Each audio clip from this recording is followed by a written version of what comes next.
வாழ்க்கையில எழும்பிக்க முடியாம, நடக்க முடியாம, ஒன்று செய்ய முடியாம, தன்னுடைய குடும்பத்திற்கு பிரயோஜனம் இல்லாமல், தனக்கு பிரயோஜனம் இல்லாமல், தன்னை உண்டாக்கின தெய்வத்திற்கு பிரயோஜனம் இல்லாமல், சமுதாயத்திற்கு பிரயோஜனம் இல்லாமல், யூஸ்லெஸ்ஸா பிரயோஜனமற்ற ஒரு மனிதனாய் அமர்ந்து படுத்துக் கொண்டிருந்த ஒரு மனிதனை அவனுடைய வியாதிய கர்த்தர் சுகப்படுத்தி அவனை எழுப்பி அவனுடைய படுக்கை எடுத்துக்கொண்டு அவனையே நடந்து போகும்படி கர்த்தர் செய்தார். அல்லேலூயா.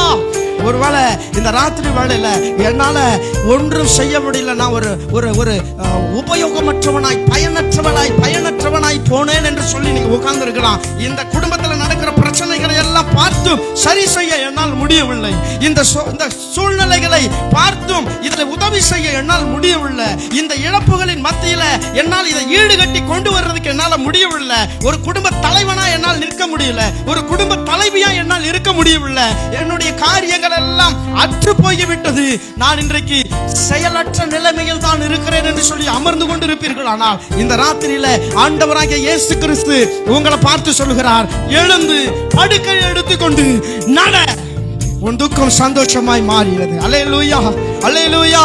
நான்